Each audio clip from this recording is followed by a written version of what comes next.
영상을 클릭해주신 여러분 반갑습니다. 라이언입니다. 우리는 이전 강의에서 그로우의 5단계인 대안탐색에 대해서 배웠습니다. 이제는 그로우의 마지막 단계인 실행의지에 대해서 함께 알아보도록 하겠습니다. 실행의지 단계는 대안탐색 단계에서 도출한 해결 방안에 대해서 구체적인 계획을 수립하고 실행의지를 굳건히 하는 그런 단계라고 할 수 있습니다. 이 단계의 핵심은 실행 의도를 세우는 것인데요. 아마 심리학 용어라서 처음 들어보시는 단어이실 텐데, 쉽게 말하면 우리가 생각하는 그런 실행 계획보다 훨씬 더 구체적인 계획이라고 생각하시면 됩니다. 예를 들어서 이 대안 탐색 단계에서 조깅이라는 대안을 도출했다고 가정해 볼게요. 이때 일반적인 실행 계획이라고 하면 나는 매일 30분 러닝을 할 것이다 를 세울 수 있을 거예요. 그런데 실행 의도는 훨씬 더 구체적으로 특정 상황에서 특정 행동을 구체적으로 어떻게 실행할 것인지에 대해서 세웁니다. 나는 아침 7시에 일어나면 집 앞 공원을 30분 동안 달릴 것이다. 처럼 말이죠. 앞의 계획과 차이가 느껴지시나요? 여기에는 언제, 어디서, 어떻게와 같이 매우 구체적으로 정하는 것이 포인트입니다. 자, 왜 우리는 실행 의도를 세워야 하는지 조금 더 구체적으로 설명을 드릴게요. 사실 예전 그로우 모델 초기 단계에서는 이 W 단계가 의지를 높여주는 것에 초점을 두었어요. 왜냐면 당시 행동 변화와 관련된 많은 연구들이 행동에 대한 의지나 의도가 높을수록 실제로 행동할 가능성이 높아진다고 주장했거든요. 물론 연구 결과로도 그렇게 나오긴 했습니다. 그런데 이후 실행 의도가 나오면서 어떤 결과가 나타났냐면요. 정말 줄이고 줄여서 핵심만 말하자면 이 실행 의도가 행동 의도보다 약 1.5배 더 실행하게 만든다가 나온 거예요. 엄청나죠? 이거는 실제 여러 연구들을 모아서 분석한 메타 분석 연구에서 나온 결과를 말씀드린 것이고요. 그리고 더 나아가서 이 목표를 달성하겠다는 의지가 강할수록 실행 의도의 효과는 더욱 강화되었다고 합니다. 그러니까 이 결과를 코칭에 적용하면 이 코치는 고객이 높은 동기와 구체적인 실행 의도를 세울 수 있도록 돕는 것이 중요하겠고, 결국 이 작업은 고객이 목표를 더 잘 달성할 수 있게 한다는 것이죠. 자, 그렇다면 왜 실행 의도가 더 효과가 있는지 궁금하실 텐데요. 그 이유 중 하나로 바로 자동화 과정이 있습니다. 자동화 과정이란 상황과 반응 간의 연합을 통해 특정 상황 단서에 대한 기억이 반응을 자동적으로 유도한다는 것인데요.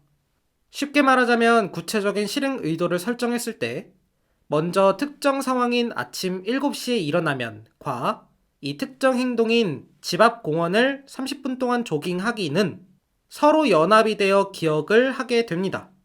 그 결과 실제로 그 특정 상황이 되었을 때 함께 연합되었던 특정 행동이 자동적으로 생각이 나게 된다는 것이죠. 실제로 코칭을 진행하다 보면 고객이 아무리 좋은 계획을 세워도 실행하지 못하는 경우들이 종종 있는데요. 많은 경우들이 기억이 안 나서 못하는 경우가 대부분입니다. 그런데 이렇게 구체적인 실행 의도를 세우게 되면 기억이 잘 나기 때문에 더욱 계획을 실행할 가능성이 높아지게 되고 결국 목표를 달성하는 데 도움이 된다는 것이죠. 이런 내용은 코칭 기본반에서 알려주는 사람 진짜 거의 없을 텐데요. 꼭 기억하셔서 활용하셨으면 좋겠습니다. 이런 게 바로 제가 전공하는 이 코칭 심리학을 기반으로 한 코칭이다 라고 약간 자랑해 볼 수 있을 것 같습니다. 실행 의지 단계에서는 먼저 실행 의도를 세울 수 있도록 도와야 하는데요. 고객이 선정한 대안을 가지고 다음과 같은 질문을 해볼 수 있습니다. 구체적으로 무엇을 실행하실 건가요? 정확히 언제 그 행동을 할 것인가요? 어디서, 그리고 어떻게 할 것인가요? 좀 더 구체적으로 말씀해 주시겠어요? 계획을 뭐뭐 하면 뭐뭐 할 것이다의 형태로 말씀해 주시겠습니까? 이 계획이 당신의 목표를 달성하는 데 어떻게 도움이 되나요? 1번부터 5번까지의 질문을 통해서 이 고객이 특정 상황에서 이 특정 행동을 구체적으로 어떻게 할 것인지 세울 수 있도록 도우면 되고요. 그 실행 의도는 고객이 실행 과정을 상상할 수 있을 만큼 매우 구체적으로 설정하면 더욱 좋습니다. 자, 예를 한번 들어볼까요? 만약 하루에 30분씩 주 5일 독서하는 습관 만들기라는 목표를 설정한 고객이 있다고 가정해 보겠습니다.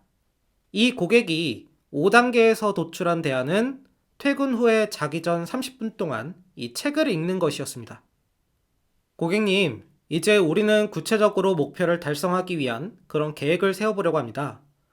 아까 도출한 대안과 관련해서 구체적으로 무엇을 실행하실 건가요?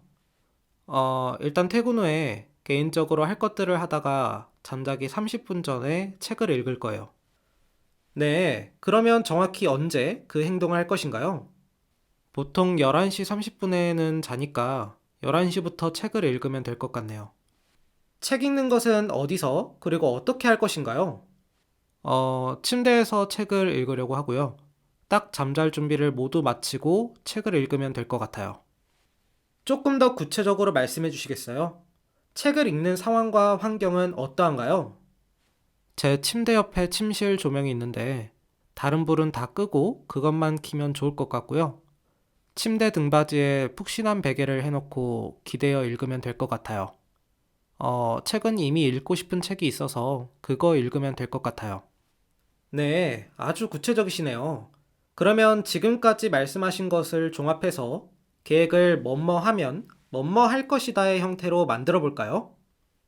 밤 11시가 되면 침실 조명만 켜고 침대에 앉아 책을 읽을 것이다. 이렇게 하면 될까요? 자, 여기까지 완료가 되었다면 이후 6번 질문으로 이 계획을 실행하는 것이 목표를 달성하는 것과 방향이 일치하는지를 점검하면 되는데요. 만약 일치하지 않는다면 다시 계획을 수정해야 하는지 혹은 목표를 수정해야 하는지 확인하시고 조치를 취하시면 되겠습니다. 그렇게 어렵지 않아요. 여기서는 두루뭉술했던 내용을 이 구체적으로 만들어가는 것이 포인트라고 생각하시면 됩니다. 혹시 감이 잡히지 않는다면 이후 코칭의 흐름 강의에서 예시가 나오니까요. 일단 그렇구나 하고 넘어가셔도 괜찮습니다. 자, 지금까지는 구체적인 계획을 세우는데 초점을 두었다면 이제는 그 계획을 잘 실행할 수 있도록 장애물을 탐색하고 지지 자원을 세팅하는 것이 필요합니다. 먼저 장애물에 대한 부분을 보자면 이 계획을 실행하는 과정에서 예상되는 장애물은 무엇이나요? 그 장애물은 어떻게 대처하시겠습니까? 라는 질문이 활용될 수 있습니다. 고객은 이러한 질문에 대한 답을 통해 장애물을 미리 예상하게 되고 이를 대처할 수 있는 방안에 대해서 찾게 됩니다. 예를 들어서 나는 아침 7시에 일어나면 집 앞 공원을 30분 동안 조깅할 것이다 와 같은 계획을 실행한다고 했을 때 장애물로 비가 오거나 추운 날씨를 고객이 말했다고 가정해 볼게요. 비가 오는 경우나 날씨가 매우 추운 경우는 조깅하기가 힘들겠죠. 자, 이런 경우에 코치는 비가 오는 경우 어떻게 하시겠나요? 와 같은 질문을 통해서 고객 스스로 대응 방안을 찾을 수 있도록 도우면 됩니다. 물론 전혀 생각을 못하고 있다면 제가 대안 탐색 단계에서 설명드렸던 것처럼 조심스럽게 제안을 하면 되겠지요. 참고로 제가 진행했던 사례에서는 아파트 계단 오르기를 2번 왕복하거나 이 집에서 유튜버의 영상을 보면서 30분 홈트하기와 같은 그런 대처 방안을 제시하였습니다. 다음으로는 지지 자원에 대한 부분인데요. 이 실행 가능성을 높이기 위해 도움이 되는 자원을 찾는 것입니다. 이때 자원이라고 하면 어떤 도구나 기술, 사람 등 도움이 되는 모든 것을 포함한다고 생각하시면 될 것 같아요. 이 계획을 실행하는 과정에서 도움이 되는 자원은 무엇이나요? 그 자원은 언제, 어떻게 얻으실 건가요? 혹시 제가 도움을 드릴 만한 것이 있을까요? 이런 질문을 통해서 이 고객의 실행 가능성을 높이는 지지 자원을 탐색하면 되는데요. 예를 들어서 이 자신의 실행 계획을 인스타에 올린다든지 혹은 알람을 설정하거나 동료에게 알리기 등이 있을 수 있겠죠. 이렇게 도출된 자원 역시 더 구체적으로 어떻게 언제 활용할 것인지 물어봐서 실제로 활용할 수 있도록 돕는 게 필요하고요. 혹시나 없다고 하면 제가 도움을 드릴 만한 것이 있을까요? 와 같은 이런 질문을 통해서 도움을 주는 것도 좋다고 생각합니다. 제가 지금까지 진행했던 코칭을 생각해보면 이 보통 장애물들은 잘 이야기를 하시는데 지지 자원을 잘 생각하지 못하시더라고요. 그래서 저는 이 코칭 상황에 따라서 고객이 딱히 없어도 충분히 잘 실천할 수 있겠다고 생각이 들면 그냥 넘어가는 편이고요. 좀 필요할 것 같다고 생각이 들면 3번 질문을 하면서 조심스럽게 제안을 하기도 합니다. 제가 생각하기에 가장 효과가 좋았던 지지 자원은 다른 사람에게 자신의 계획을 알리는 것이나 계획을 실행할 때마다 코치에게 카톡 이모티콘 보내기 뭐 이런 것들이 있었네요. 그리고 알람을 맞추는 것을 고객이 말했을 때 그 코칭 장면에서 바로 알람을 맞추도록 약간의 압박을 주는 것도 효과가 좋았습니다.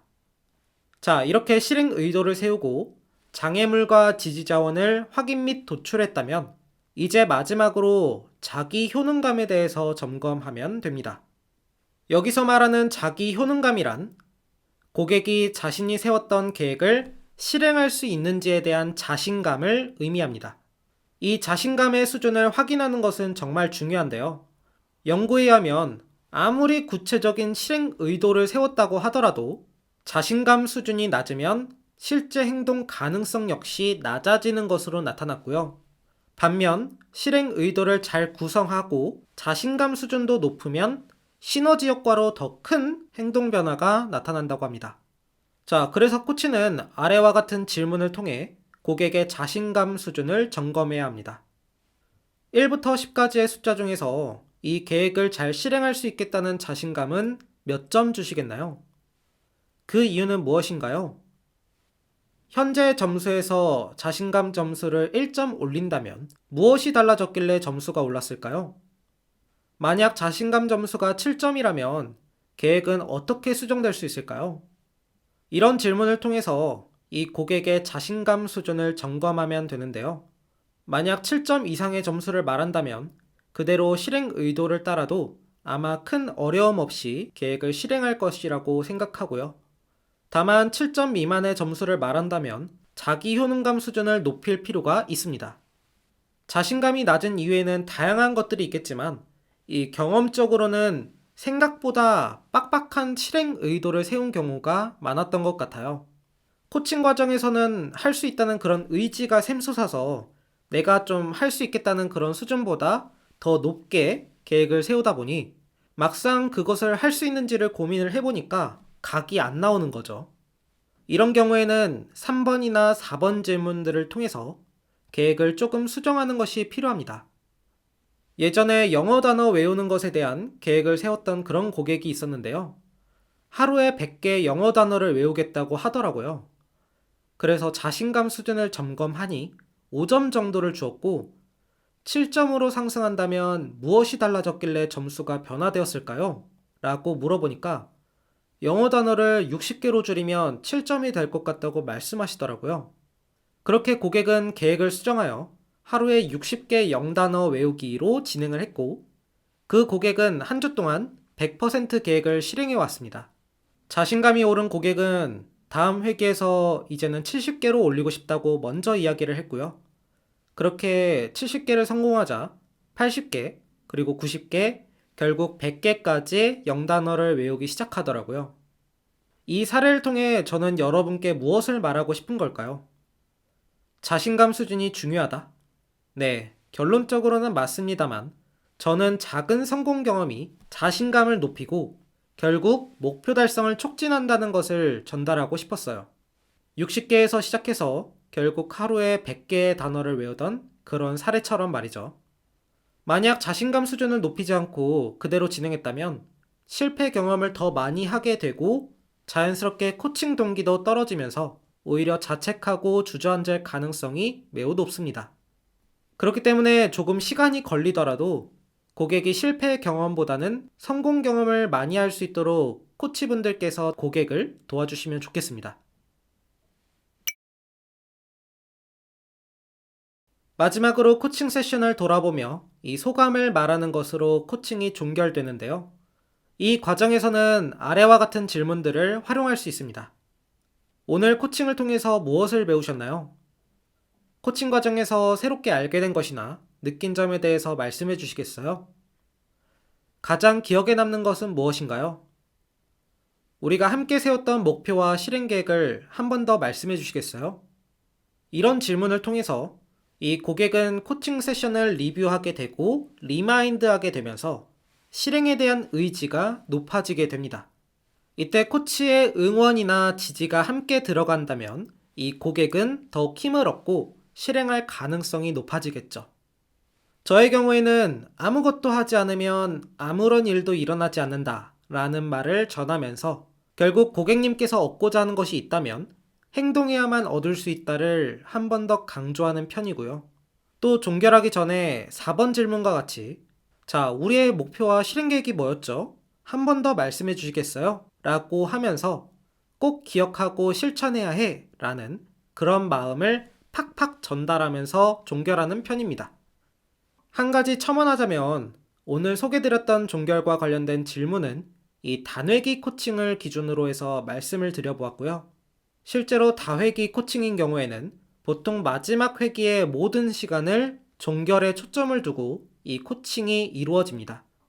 다회기의 종결 회기는 최종적으로 코칭 목표 달성 여부를 확인하며 그 과정에서 무엇들이 변화되었고 실제 삶에서 어떤 변화들이 있었는지를 살펴보고요. 더 나아가서 앞으로 코치가 없더라도 어떻게 해 나갈지에 대한 부분도 같이 나누게 됩니다. 이 부분은 추후 코칭의 흐름 다회기 세션과 관련된 내용에서 설명드려 볼게요. 네, 지금까지 그로우의 W 단계를 살펴보면서 구체적인 계획을 수립하고 실행 의지를 굳건히 하기 위한 여러 방법들에 대해서 알아보았습니다. 실행 의도가 무엇이고 어떻게 세우는지, 세션 종결은 어떻게 하는지 등을 함께 살펴보았죠. W 단계 역시 단회기 기준으로 10분에서 15분 정도 투자하시면 적절하다고 생각이 들고요. 아마 각 단계에 대한 강의를 들으면서 여러 가지 궁금하신 점들이 있을 거예요. 저도 단계를 딱 잘라서 설명을 드리고 있어서 이 말씀드리지 못한 부분이 참 많은데요. 그 부분은 이후 코칭의 흐름에 대한 강의에서 설명을 드릴 수 있을 것 같으니 참고해 주시면 좋을 것 같습니다. 일단은 지금까지 이 그로우의 각 단계에 대해서 설명을 드렸고요. 단회기 코칭이라면 여기서 종결이 됩니다. 그런데 다회기라면 다음 회기는 그로우가 아닌 리그로우의 코칭 모델을 활용하여 진행하시게 되는데요. 자세한 이야기는 다음 강의에서 설명을 드리고 이 시간은 여기서 마무리하도록 하겠습니다. 다음 강의에서 뵙겠습니다. 감사합니다.